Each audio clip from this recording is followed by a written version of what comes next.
39장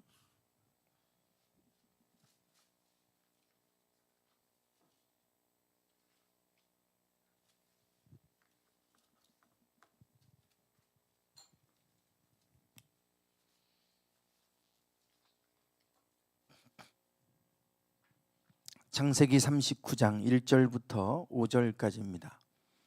1절부터 5절까지 교독하겠습니다. 요셉이 이끌려 애굽에 내려가매 바로의 신하 친위대장 애굽 사람 보디발이 그를 그리로 데려간 이스마엘 사람의 손에서 요셉을 산이라.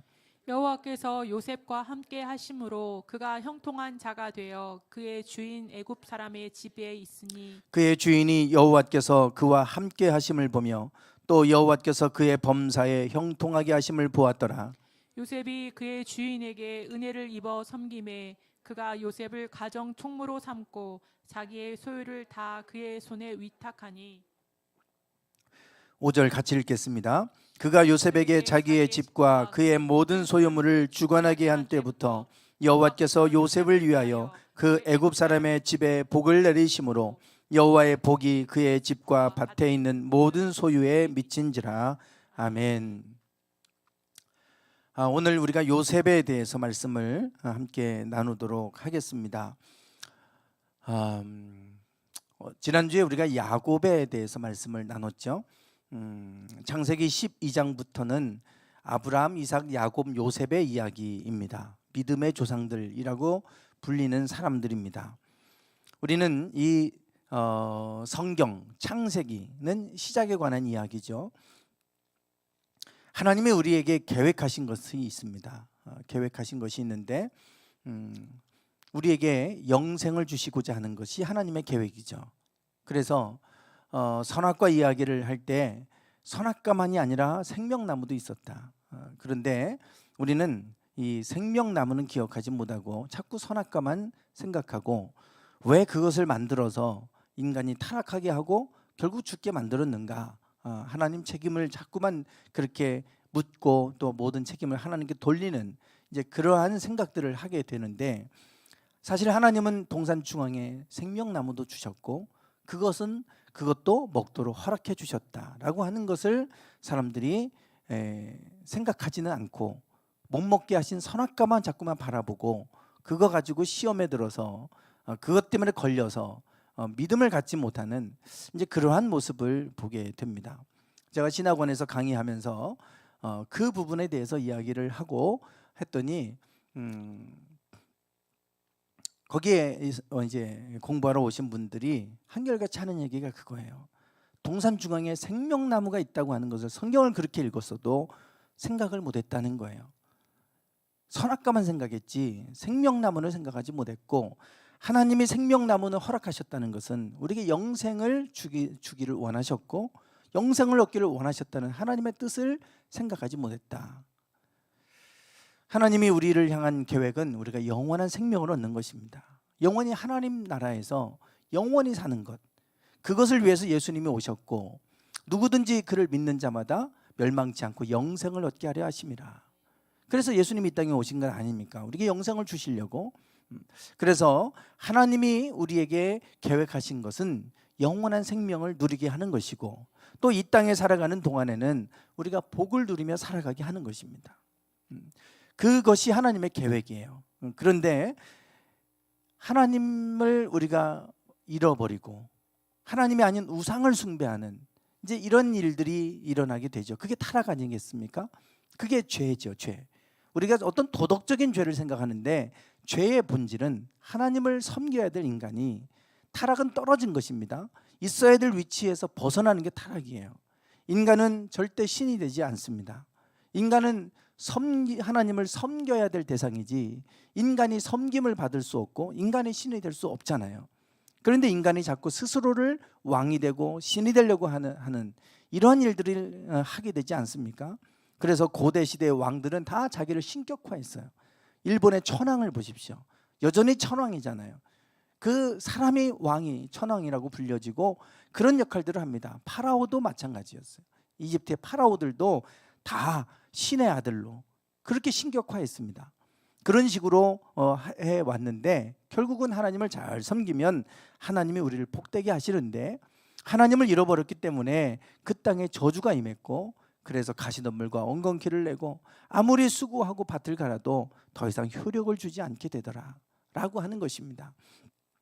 그래서 아브라함, 이삭, 야곱, 요셉은 그들의 삶에 대해서 우리가 이야기를 나누지만 사실은 그들의 중심에 있는 여호와 하나님이 주인공이죠.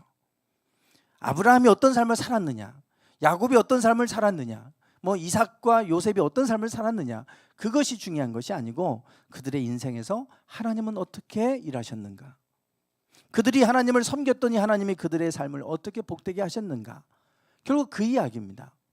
그 하나님을 빼고 나면 아브라함의 인생에서 나은 게 뭐가 있겠어요? 똑같이 우리와 똑같은 인간이기 때문에 하나님의 약속을 못 믿고 조금 지나서 이스마엘을 낳고, 하갈을 통해서 이스마엘 낳기 전에는 또 자기가 길리운 양아들 삼아서 그 엘리에셀을 양아들 삼아서 아들 삼으려고 했잖아요. 수없이 실수하고 반복적으로 죄를 범하는 이런 아브라함의 연약한 모습을 봅니다. 이삭도 마찬가지고 야곱도 마찬가지예요. 야곱은 더합니다. 아버지도 속이고 형도 속이고 그런 사람 아니었습니까? 우리가 그들의 인생을 보면 우리와 특별히 다를 바가 없어요. 중요한 것은 그들이 하나님을 섬긴 사람들이었다는 거예요. 아무도 하나님을 섬기지 않을 때 그들은 여호와 하나님 한 분 하나님을 섬겼고, 그랬더니 하나님이 그들을 복되게 하셨다. 결국은 그들의 인생에서 중요한 것은 하나님이에요. 하나님. 우리가 지난주 야곱에 대한 얘기를 했는데, 야곱이 외삼촌의 라반의 집에서 나올 때 부자가 돼서 돌아오게 되죠. 부자가 돼서 돌아오는데, 그때 그는 그가 도망갈 때에도 베델에서 수많은 천사들을 보지 않았습니까? 하나님의 음성을 들었고, 내가 너에게 허락한 복을 다 이룰 때까지는 내가 너를 떠나지 않겠다 그랬어요. 그리고 그가 나올 때 수많은 천사들을 만나게 됐어요. 그곳이 마하나임이죠. 들어갈 때도 수많은 천사를 봤는데 나올 때도 수많은 천사들을 보게 됩니다. 그래서 하나님의 군대라 그래서 마하나임이라 불렀지 않습니까? 그리고 야복강에서 하나님 천사와 씨름하죠. 야곱이 그때 밤이 새도록 그 천사를 놔주지 않았고 씨름하고 결국은 이 야곱을 축복하게 됩니다. 이제부터는 내 이름을 야곱이라 부를 것이 아니라 속이는 자라는 뜻이라고 했죠. 야곱이라 부르지 않고 이제는 이스라엘이라 부르게 될 것이다. 그 이유는 내가 하나님과 사람과 겨루어 이겼기 때문이다. 이렇게 말씀하고 계세요. 야곱은 이제 철저히 하나님 앞에 엎드렸고 천사와 씨름하면서 결국 끝까지 포기하지 않고 하나님의 축복을 구했고 그 축복을 받았습니다. 그래서 이스라엘이라 하나님과 사람과 더불어서 겨루어 이겼다. 그런 의미로 이스라엘이라고 이름을 붙여주게 되죠. 그래서 야곱은 그가 20년 정도의 그 하란 땅에서 외삼촌 라반의 집에서 있으면서 여러 가지 많은 굴곡진 삶을 살지만 중요한 것은 하나님과 씨름하고 거기에서 하나님이 복을 주심으로 그래서 형 에서와 화해하고 그리고 형이 자기가 살던 그 고향 땅을 야곱에게 물려주고 자기는 다른 그 사해바다 밑에 있는 세일산 밑으로 가서 사는 이러한 일들을 이제 보게 되죠. 그래서 우리가 지난주 야곱에 대한 삶을 나눴는데 하나님이 축복해 주셔야 됨을 알았던 겁니다. 우리의 힘으로 열심히 최선을 다해서 살아야 되지만 그러나 그것만 갖고 되지 않아요. 하나님이 복을 주셔야 되지 않습니까? 그래서 하나님을 잘 섬기면 하나님 반드시 복되게 하신다. 빈손으로 가서 돌아올 때 거부가 돼서 돌아오게 하시는 것처럼 하나님은 그렇게 일하시는 하나님이십니다. 이 아브라함과 이삭과 야곱, 요셉 모든 사람들 공통점은 하나님을 섬기는 사람들이었다. 그랬더니 하나님은 어떤 상황에서도 복되게 하셨다라고 하는 겁니다. 오히려 그들의 삶에 복을 받은 것을 보면 곤고한 때였어요. 기근의 때 아니면 외삼촌 라반의 집에서 그 빈손으로 가가지고 그곳에서 여러 가지 수문을 당하면서 살아갔던 그때 하나님이 그들을 복되게 하셨잖아요. 그래서 우리의 환경과 상관없이 하나님을 섬기면 하나님은 그렇게 형통케 하시고 복되게 하시는 하나님인 줄 믿습니다. 오늘 이제 요셉에 대한 이야기를 나눌 텐데요. 이제 창세기에 나오는 아브라함, 이삭, 야곱, 요셉. 그러면 이제 창세기에 중요한 믿음의 사람들에 관한 이야기가 끝이 납니다. 그들의 인생을 아주 자세하게 성경에서 소개하고 있잖아요. 성경에서 이렇게 자세하게 소개하고 있는 사람은 몇 안 됩니다. 그런데 이 믿음의 조상들은 아주 자세하게 소개해주고 있는데 요셉도 그 중에 이제 한 사람이죠. 요셉의 생애를 저렇게 이제 110세를 사는데 나누게 되면 17살 때까지 그가 야곱의 11번째 아들로 살아가게 됩니다. 사랑받으면서 컸어요. 채색 옷을 입혀줬잖아요. 다른 사람들은 몰라도 요셉에게만큼은 채색 옷을 입혀서 그래서 다른 형제들이 미워할 정도로 시기할 정도로 그렇게 아버지의 사랑을 받으면서 컸습니다. 그러다가 17살 됐을 때 형들이 팔아먹잖아요. 그래서 노예가 됩니다. 30세가 돼서 이제 바로의 꿈을 해몽하고 총리가 되죠. 30세에 13년 동안 노예로서 그리고 감옥 생활을 하면서 13년의 어두운 시대를 보내게 되죠. 어두운 시기를 보내게 되고 그리고 30세부터 110세까지 약 80년 정도를 죽을 때까지 총리로 있으면서 그곳에서 부귀와 영화를 누리며 살아가게 됩니다. 이것이 이제 요셉의 인생입니다. 요셉을 세 시기로 나누면 저렇게 세 시기로 나눌 수 있어요. 그런데 우리가 요셉 그러면 뭐를 떠올리냐면 총리가 된 요셉을 생각하게 됩니다. 맨 뒤에 있는 총리. 사실 노예로 팔려가서 이방 땅에서 총리가 됐다. 참 놀라운 사건이죠. 기적 같은 일입니다. 우리나라에서 총리가 되는 것도 어려운데 뭐 다른 나라에 가서 총리가 된다. 뭐 미국 가서 그런 역할을 하는 사람이 뭐 미국은 총리보다 부통령이잖아요. 부통령. 그 부통령의 자리에 올라갔다. 그럼 이거는 상상도 할 수 없는 일이죠. 그렇게 요셉이 지금 노예로 팔려가서 그런 자리까지 올라갔다. 기적 같은 일이기 때문에 어떻게 보면 영화화하면 그러면은 정말 그 역경을 딛고 최고의 자리까지 올라간 거니까 얼마나 많은 사람들이 감동을 주는 이야기입니까? 스토리가. 그래서 총리가 된 요셉에 대해서 우리가 이야기를 하고 또 그것을 기억을 합니다. 그런데 중요한 거는 총리가 된 것이 중요한 게 아니에요. 그거는 결과론적인 겁니다. 더 중요한 것이 있어요. 요셉을 뭐라고 말하냐면 바로가 자신의 꿈을 해몽했을 때 요셉에게 이렇게 이야기하죠. 창세기 41장 38절입니다. 같이 한번 읽어보실까요? 41장 38절 시작. 바로가 그의 신하들에게 이르되 이와 같이 하나님의 영에 감동된 사람을 우리가 어찌 찾을 수 있으리요 하고. 아멘. 지금 바로가 그 신하들에게 요셉을 이야기할 때 하나님의 영에 감동된 사람이라고 말합니다. 총리가 된 게 중요한 게 아니고 하나님의 영에 감동된 사람. 그렇기 때문에 총리가 된 거예요.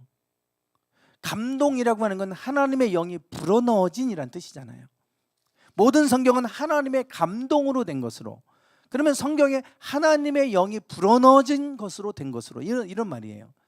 그래서 하나님이 인간을 만들 때 우리 코에 하나님의 숨을 불어넣으셨잖아요. 하나님 영을 불어넣으셨죠. 하나님의 영이 불어넣어진 건 인간과 성경밖에 없잖아요. 그 성경도 감동이란 말을 쓰는데 저기도 마찬가지입니다. 하나님의 영이 불어넣어진 사람이다. 즉 하나님의 영이 머무는 사람이라는 뜻이에요. 이와 같이 하나님의 영이 머무는 사람을 우리가 어찌 찾을 수 있겠느냐. 그리고 그 일을 네가 해라. 그래서 총리가 된 거 아닙니까? 우리가 총리가 된 것만을 생각하지, 그가 노예로 팔려갔다가 여러 가지 역경을 딛고 감옥에까지 갔다가 정말 바다까지 가서 그리고 나서 다시 최고의 자리까지 올라갔으니 영화화하면 얼마든지 감동적인 스토리인데, 그런데 그 스토리만 얘기하지 그 본질 안에, 그 안에 하나님의 영이 머무는 사람이라고 하는 얘기는 영화에서 나오질 않아요. 정말 중요한 것은 요셉의 그 중심에는 하나님의 영이 있었다. 이게 가장 중요한 겁니다. 누구든지 하나님의 영이 그 안에 깃들어 있고 머무는 사람이라면 하나님은 어떤 상황에서도 어디에 있어도 함께 하실 겁니다. 그리고 그를 세워 주실 거예요. 중요한 건 하나님의 영이 머무는 것이잖아요. 우리가 새벽에 이 사무엘상을 지금 말씀을 나누고 있는데 엘리의 두 아들 홈리와 비느하스 때 하나님의 영광이 떠나버렸잖아요. 떠나고 나니까 벗게 가져가면 뭐 합니까? 껍데기밖에 없는 거. 그게 중요한 게 아니라 하나님의 영광이 머물러야 되는 거 아니겠어요? 영광이 떠나가고 나니까 아무 소용이 없었어요. 그래서 사무엘이 했던 것은 하나님의 영광이 다시 임하도록 회개케 하는 일을 했잖아요. 미스바에서 하나님의 영이 그 영광이 그들에게 다시금 돌아왔을 때, 그래서 하나님은 그 땅을 지켜주셨고 평화를 이루어 주시는, 평안케 하시는 그런 모습을 보지 않습니까? 누구든지 하나님의 영이 머무는 사람, 그러면 누가 그 사람을 감당할 수 있겠어요? 요셉을 가리켜서 하나님의 영이 머무는 사람을 우리가 어떻게 찾을 수 있겠느냐, 이렇게 얘기합니다. 이와 같이 표현된 사람이 또 있어요. 다니엘입니다. 다니엘 4장 18절에 보면 느부갓네살의 꿈을 이 다니엘이 해몽했을 때 이 다니엘을 향하여 뭐라고 얘기하냐면 이는 거룩한 신들의 영이 내 안에 있음이라 그랬어요. 거룩한 신들의 영이 내 안에 있어서 내가 능히 내 꿈을 알고 해몽했다, 이런 얘기입니다. 그 다니엘도 포로로 끌려갔다가 거기에서 느부갓네살 때의 총리의 자리에 오르잖아요. 공통점입니다. 그들의 그런 환경에서도 하나님이 그를 총리가 되게 하셨는데 그 느부갓네살 왕이 하는 얘기는 거룩한 신들의 영이 있는 사람. 똑같이 요셉과 똑같은 지금 표현을 통해서 그들을 이렇게 말하고 있는 것을 보게 되죠. 요셉과 다니엘 다 하나님의 영이 깃들어 있는, 머물러 있는, 머무는 사람들이었다라고 하는 겁니다. 가장 중요한 것은 바로 이것이죠. 하나님의 영이 머무는 것입니다. 교회도 마찬가지고 우리 안에도 마찬가지예요.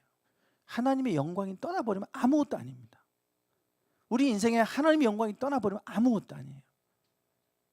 그것 때문에 우리가 권세가 있는 것이고, 그것 때문에 많은 하나님 행하시는 기적들이 있는 것이지, 그거 없으면 무슨 소용이 있어요?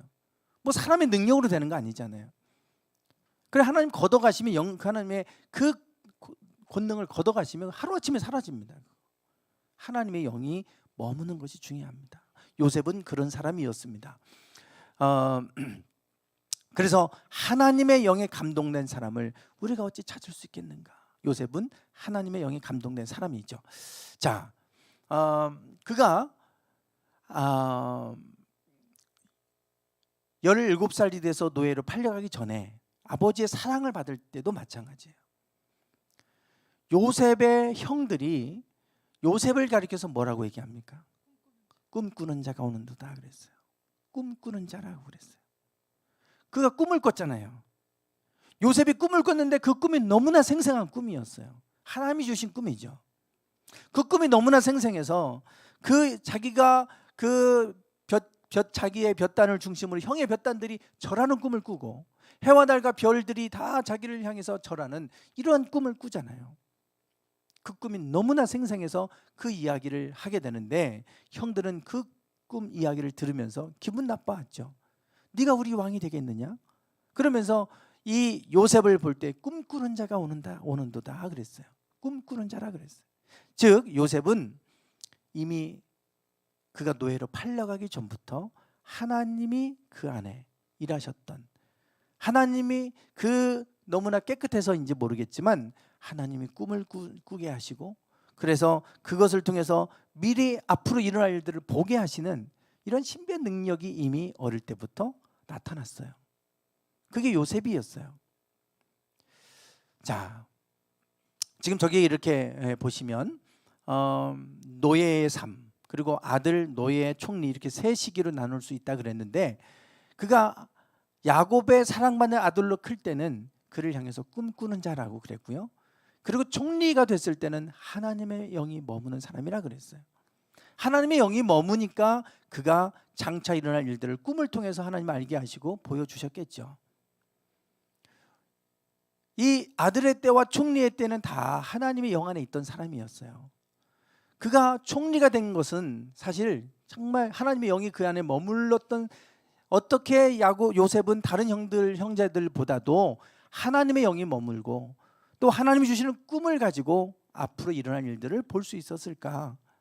그 비결을 알려면 요 가운데 부분을 이해해야 됩니다.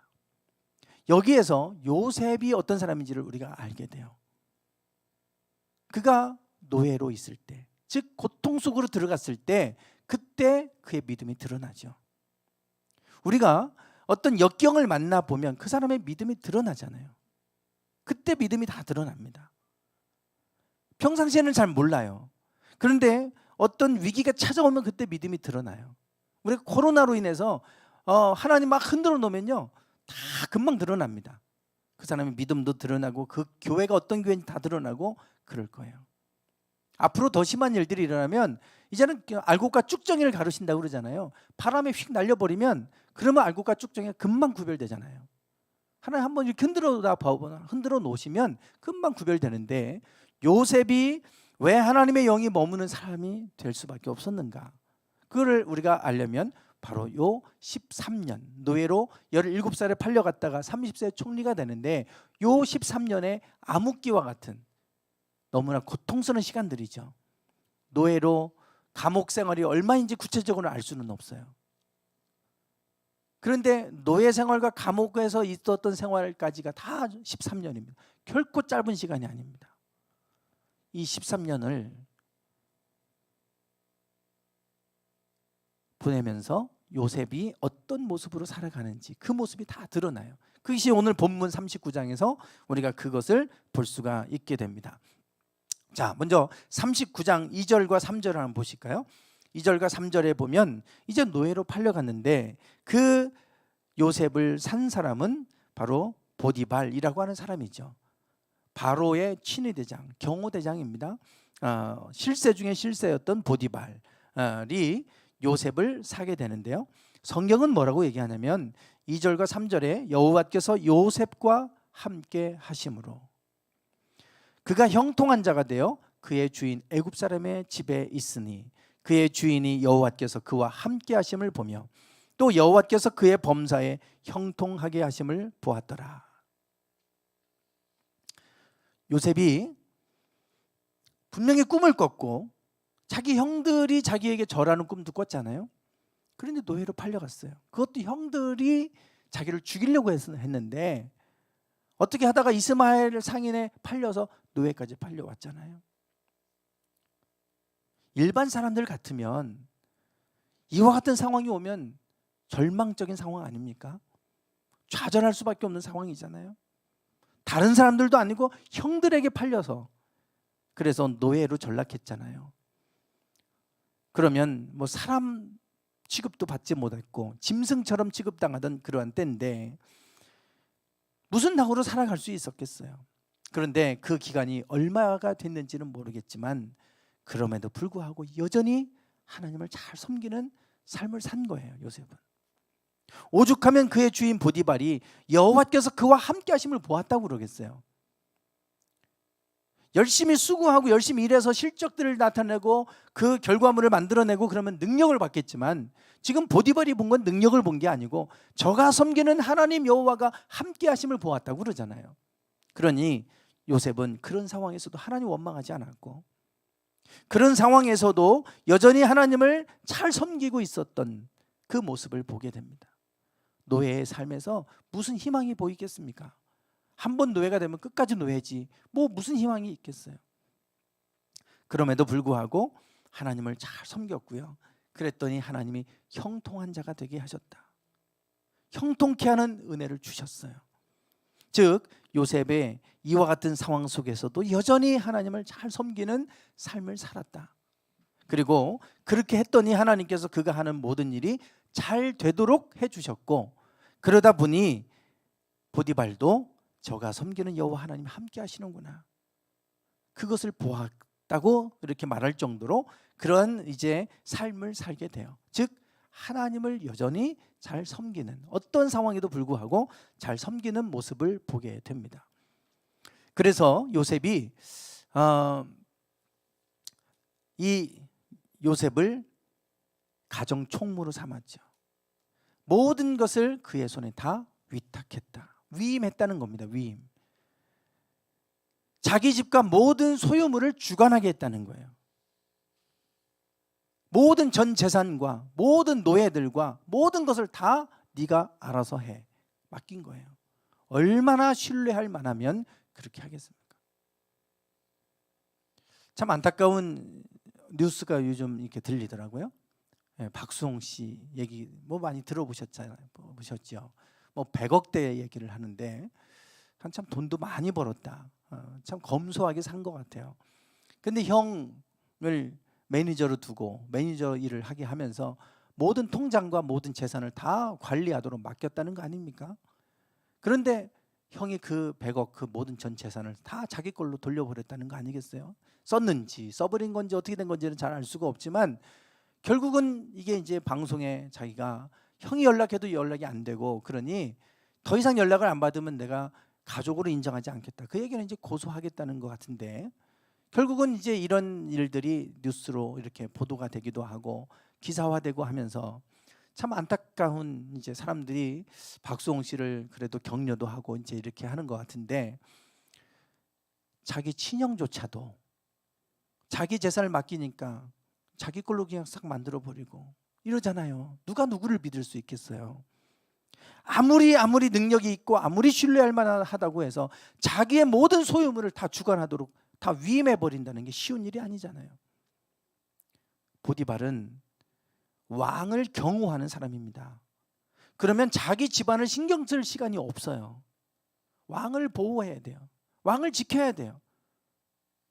그러니까 누군가에게 이거를 맡겨야 되는데 그동안 아내가 그 일을 했는지 모르겠지만 이제는 요셉에게 그 모든 걸 다 네가 해라. 다 맡긴 거예요.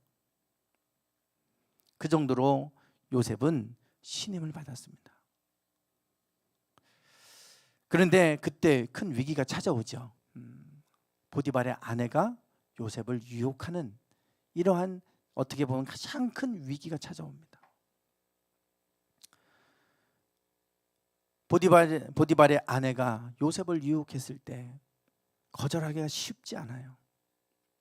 어떻게 보면 그를 가정 총무로 삼은 것은 보디발이지만 보디발의 아내일 확률이 높습니다. 보디발은 그 왕을 보호해야 되니까 늘 왕궁에서 파라오 곁에 있었을 거예요. 바로 옆에 있었겠죠. 그러니 그 집을 사실 실질적으로 주관했던 사람은 보디발의 아내였을 거 아니겠어요? 그 집안일이니까. 그러니 그 요셉을 보디발이 얼마나 알아봐야 얼마나 잘 알겠습니까? 늘 왕 곁에 있어야 되는데 실질적으로 총무의 일을 맡긴 사람은 보디발의 아내죠. 그러면 보디발의 아내 말 한마디면 죽을 수도 있어요. 자기를 그 자리까지 올려준 사람이 보디발의 아내의 영향력이 크겠죠. 그거를 뒤로 물리치고 그리고 그거를 거절한다는 게 쉬운 일이 아니잖아요. 지금까지 어떻게 해서 거기까지 올라갔는데 이거는 노예로서 갈 수 없는 자리까지 올라왔는데 소위 성공한 자리까지 올라왔는데 이게 한순간에 다 무너질 상황이 왔고요. 무너지는 걸 떠나서 목숨이 위태로운 상황까지 오는 거예요. 이런 상황이면 자기 성공을 지키기 위해서라도 적당히 타협했을 수도 있어요. 쉽게 결정할 수 있는 상황이 아니잖아요. 그런데 요셉은 단호하게 얘기합니다. 이게 요셉이 왜 하나님의 영이 그 안에 머무를 수밖에 없었는가를 보여주는 거예요. 요셉은 분명히 말합니다. 이 집에는 나보다 큰 이가 없으며 주인이 아무것도 내게 금하지 아니하였어도 금한 것은 당신뿐이니 당신은 그의 아내임이라. 그런즉 내가 어찌 이 큰 악을 행하여 하나님께 죄를 지으리이까. 요셉은 내가 이것으로 어떻게 하나님 앞에 죄를 짓겠습니까? 내가 그래도 이 자리까지 나를 믿고 이것까지 다 맡겨줬는데 내가 그 신의를 위해서라도 나는 그렇게 못합니다가 아니라 그것이 아니라 하나님 앞에 나는 죄를 범할 수 없습니다. 나는 하나님께 죄를 범할 수 없습니다. 그리고 단호하게 거절하고 그 자리에 함께 있지도 않고 떠났다는 거 아닙니까? 그게 요셉이에요. 쉽지 않은 결정입니다. 쉽지 않은 거예요. 되게 많은 사람들이 권력자 앞에서 이와 같은 상황 가운데 놓일 때 많은 사람들이 힘들어 하잖아요. 요셉이 그런 상황에 놓이게 됐고 요셉은 하나님 앞에 죄를 범하지 않으려고 그렇게 모든 걸 다 잃어버리더라도 나는 하나님 앞에 죄를 범하지 않겠다. 그게 요셉이었어요. 그 정도로 깨끗했던 사람이기 때문에 하나님의 영이 머무는 거죠. 그러니까 어릴 때부터 그렇게 순전하고 순결하고 깨끗한 마음을 가지고 있으니 하나님이 꿈을 주시고, 그래서 꿈꾸는 자로 불릴 정도로 그런 사람이 된 것이고, 그리고 나서 나중에는 하나님의 영이 머무는 사람이라고 하는 이야기를 들을 정도로 그런 사람이 된 것을 볼 수가 있어요. 중요한 것은 바로 요 13년 요 기간을 통해서 요셉이 어떤 사람인가를 보게 됩니다. 그리고 나서 저것 때문에 누명을 쓰고 감옥에 갔잖아요. 감옥에 갔어요. 이제 언제 죽을지 몰라요. 그런데도 거기서도 또 포기하지 않고 거기서도 여전히 하나님을 신실하게 섬기는 모습을 봅니다. 그래서 22절과 23절 그 간수장이 요셉을 향하여 저렇게 얘기합니다. 22절 23절 한번 읽어보실까요? 시작.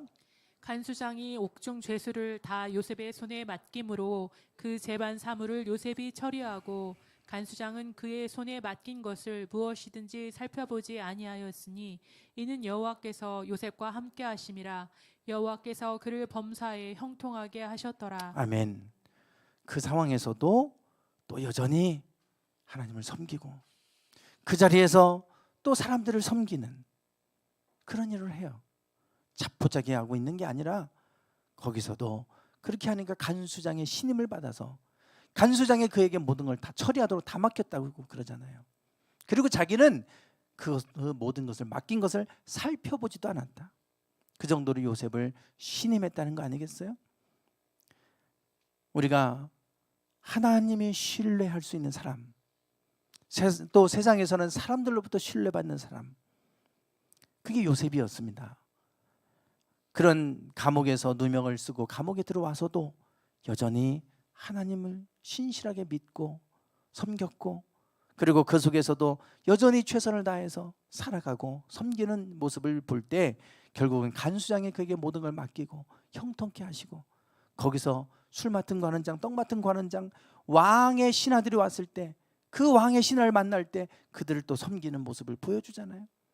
꿈으로 그들의 꿈을 해몽하고 그것이 발단이 돼서 결국은 총리의 자리까지 올라가게 되는 이러한 모습을 보게 됩니다. 그것이 그가 모든 것을 다 재반 사무엘을 맡겼기 때문에 그들을 만날 수 있는 거지, 감옥 안에 박혀 있었으면 어떻게 만나겠어요. 그래서 요셉의 이러한 13년의 삶이 암흑의 시간이었지만 그 속에서도 여전히 하나님을 신실하게 믿고 그렇게 하나님 앞에 죄를 범하지 않기 위해서 그렇게 살려고 했더니 하나님이 그와 함께 하셔서 형통케 하셨고 결국은 총리의 자리까지 오르게 하시는 모습을 보게 됩니다. 총리가 됐을 때, 형들을 만났을 때, 그 형들을 만났을 때 얼마나 형들이 미웠겠어요. 그러나 그 형들을 만났을 때 자기의 정체를 밝히면서 그 형들이 두려워할 때 형들을 향하여 한 말이 있죠. 45장 7절과 8절 우리 마지막으로 같이 한번 읽어보시겠습니다. 시작.